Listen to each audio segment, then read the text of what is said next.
We worry a great deal about the illnesses our great-grandparents had because we are concerned that illnesses are inherited and I may develop them if they had them.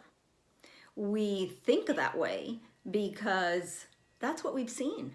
We've seen our great-grandparents have an illness that then we saw in our grandparents and then we saw in our parents, and then what are we worried about? Oh gosh, I'm next. I'm going to have it. They all had it. I have to have it. Because we see it go from generation to generation, we believe that illnesses are inherited, but they don't have to be. And they probably are not necessarily so. Why do I say that? Well, it seems to be that way because usually generation after generation, we are taught to live a certain way and to eat a certain way, and therefore we always do the same, and therefore everything seems to come with us. For example, if my great-grandparents did not exercise and only ate carbs and had a certain way of eating, obviously my grandparents will learn the same and do the same, and they will teach my parents the same, and they will eat and do the same, and I will have 4 generations down the line be doing the same thing. I'm eating the same way, I'm not exercising if that was what was the lifestyle then. But if I were to break that cycle, I may find that everybody had that illness and wow, I'm 70 and I don't have it. I didn't get it. It wasn't luck. It was simply that what we eat and how we live affects our physical well-being and therefore our health, even our emotions and therefore our health.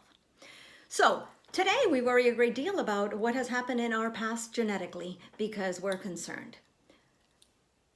However, people that have never had illnesses in their past nowadays are developing them. For example, my great-grandparents never had cardiovascular issues, nor did my grandparents, nor did my parents, but I have it. I had a heart attack, I had a stroke, I had a problem cardiovascularly. So I really can't go by or be concerned only by what they've had, because even what they haven't had, I may have. We're talking about this today because stress will bring illnesses on. So if I'm genetically weak because in my family, generation after generation has had a certain illness, and now I'm concerned those might be weak organs for me and I may develop it. If on top of that I add stress, now that organ that might very well be genetically weak is even weaker. And yes, I may very well develop that illness. So I'm very interested in knowing what I can do to address my body better so that stress added on to probably a genetic weakness doesn't really aggravate the situation and put me in a place where I'm going to have problems.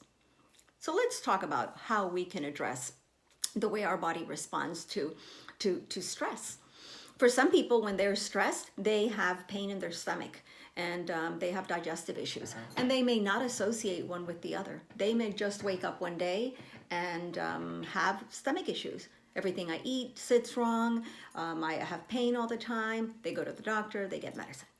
For some people, after a long period of stress, and remember, that's everyone right now, one day they wake up and they realize that anytime somebody coughs, they're getting sick. So this bout of flu season or winter season where everybody gets sick, or where illness is more frequent, they seem to think that, wow, every time someone sneezes, I am getting a cold. So their immune system is getting weaker. So they'll go to the doctor, please, what can I do? I'm having all these allergies or issues, and they get medicine. For some people, it's their emotions. I can't keep them in control. I'm up and down. I'm anxious. I'm depressed. I cry all the time. I'm a basket case. I wear my emotions on my sleeve. I mean, I just cannot control my emotions. That can be very stress related. But you go to the doctor with that, and you might end up with medicine that has nothing to do with helping you with your stress levels. For other people, it's very energy-wise. So I'm always dragging myself. I just can't get out of bed. And if I do, I'm still dragging myself all through the day. And again, go to the doctor. There's medicine for that too. For some people, it's lack of interest where our sexuality is involved. Like I am just not interested in intimacy whatsoever. Lack of it totally. And we go to the doctor and we get hormones for that as well. stress can create any of those illnesses. And since we are going to be talking about stress in this video, please remember I'm not a doctor. I don't diagnose, don't prescribe, don't treat illnesses. I'm sharing information that I've found to be useful with thousands of thousands, hundreds of thousands of people that I've helped throughout the last 30 years. So stress does affect us. We've seen it, we know it, we see it in our kids. Maybe we don't make the link, but it's happening. How does our body react when we face stress? Well, it's got these three amazing glands, which you've probably heard of them as the HPA axis: the hypothalamus, the adrenal glands, and the pituitary. And these three glands, every time you face stress, they have a response. They either tell your body, hey, produce more hormones, this person is needing them, or produce less hormones. And whatever these three glands indicate to the body, then there is a physical reaction. Your digestion might be affected, your immune system, your emotions, your PMSing more, your menstrual cycle, your reproductive system. So many systems are affected by just what these three little glands do every time they respond to stress. So, what do you think would be the solution for us to have a better response to stress? We have to feed these glands so that they get what they need, so that then they can work the way they should. No one better than these three glands, nothing better than these three glands will know how to deal with stress when we face it. They are intelligent glands. They've been designed that way by our Creator. So they're going to do what they have to do. But the point is, everything we are doing in life affects those glands in a way that drains them, and they're not even working the way they should. It's like having people working for you and you're not paying them what they should, and they're like slacking off because what for? You're not paying me. So one of the things we should do is, how do I feed these glands what they need so that they work appropriately? Because if they do, now my digestion will be better, my immune system will respond better, my reproductive system won't have issues. I'll actually feel like having intimacy with my husband. I will actually have energy and quit dragging myself all day, and so on, and so on, and so on. And all these medicines that have been given to me because I have all these different illnesses will be a thing of the past. I can do away with them because now I'm sleeping better, I have energy, etc. I eat better, etc., etc. So that's really the solution. That's the most reasonable way to give attention to this. What would help with something like that? There's a product that Soul Naturals has. And you've heard me in other videos mention why Soul Naturals is so dear to my heart and why I love this company and the way that they've designed their products. So we won't go into that. But Soul Maca is what I wanted to emphasize today, because Soul Maca is made up of 3 different types of macas. And not all macas are created alike. They're not.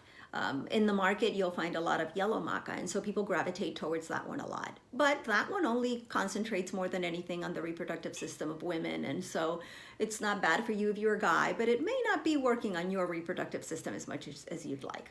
You would probably need black maca, because that one concentrates a little bit more on your reproductive system as a guy. So it would help you with motility of the sperm, with more sperm count. And why? Because it's helping your body understand that it's lacking on testosterone. It'll activate the glands that will help your body produce testosterone. And now if you have that, your sperm level counts are awesome. The motility is great. And your energy level comes up. And you're not depressed, because guys can get depressed.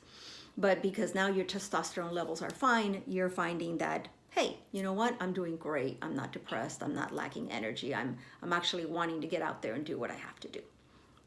So keep that in mind. Not all macas are the same, and not all colors of the macas are the same either. So I want to have a variety of red, yellow, and black, which is what I get in Soul Maca. So we've talked about black, we've talked about yellow. Red maca, very good for the bones, bone density. So if I'm ever going to be at an age where I have issues with that, I want to start taking Soul Maca before that. And I feel that it's a product excellent for kids, because we worry about them not having enough calcium, and macas are very high in calcium and phosphorus, which means they're going to have stronger bones. They're not going to be horseplaying and breaking a bone, which they so easily do now. Because we keep them on milk, and milk products actually do the opposite. They don't give our children a calcium that they need to strengthen their bones. They actually do the opposite. I have a video which talks about that if you'd like to look into that more. So think of things that are going to strengthen the bones, the bone density in children and in adults. So I'm not waiting until menopause year or until I get close to the concern of osteoporosis to start taking Solmaca. I'm thinking of taking it even at a young age for stronger bones, and then definitely at an older age for bone density. It's very good for the liver as well. So if I want to protect my liver, which is responsible for over 500 functions in my body, and I can't live without it, then I want to also, here's another reason why I want to take Solmacas. And it's also ideal for skin issues. So we've got a lot of goodies in the macas, but they're not all created equal. Macas are very fragile. So if I go to buy them from a company that sells it to me in a jar or in a bag, I'm losing a lot of the potency every time I'm opening or removing the lid to serve maca and put it in my smoothie or what have you. So I want to make sure that I get it in a capsule form, or that I get it in a product that I can rip open and pour it and individually wrapped so that each dose, so that until the moment that I'm going to use it, it isn't being oxidized and I'm not losing potency. They've done consistency studies, potency studies on products that have maca, and they've noticed that when they were in jars or in bags, 3 months into the usage of this product, 50% of the potency had been lost. So not all macas are the same. If you've had people that say, I take maca and it doesn't help, it's because you're using the wrong kind, or you don't have one that is as potent and has such quality control. And like I mentioned also where you bring it from. So if you're bringing it from China, buying it from China, those providers will not have the type of maca that we need for it to be beneficial for us. We need to get it from Peru. And if you lived in Peru, you'd actually be one of those people who collects, grabs a whole bunch of different colored macas and makes a blend of it. So in Peru, they don't just use one kind of maca. They use a variety and they make a blend of it, and then they do their tea or their concoction that they're going to have or eat it or what have you. So that is another neat benefit that we have in Solmaca, that we're getting all three together. So we're gonna really get a lot of benefits there. With that in mind, one of the things that we would like to always remember is that as I take Solmaca, now my body has everything it needs so that each time I face stress, I have a good response. Now I don't have a problem with all these issues we talked about at the beginning: my digestive system, my glandular system, just all sorts of illnesses that we've never associated with stress and are very, very related to it. And all I have to do is remember that it has a lot of fiber, so I want to take it with a nice glass of water. And one of the ways to address your body best is by always giving it a basic, giving it basic nutrition, giving every body system basic nutrition. And that's what these drinks do. They give it every body system in your body. Body system in your body. Every system in your body will get the nutrients it needs. And then as I add Solmaca, now I'm being more specific in the way stress affects me.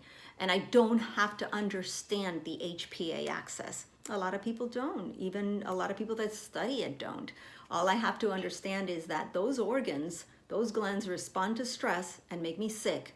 And therefore, if I give attention to it by strengthening them, they are intelligent. They are smart herbs. I mean, smart glands, and working with smart herbs, they'll know exactly what to do to keep me healthy. So I hope this information helps you to make wise decisions, to take health into your health into your own hands, inform yourself, and make decisions as to what to do. And I hope that it makes you a healthier person. I know it will.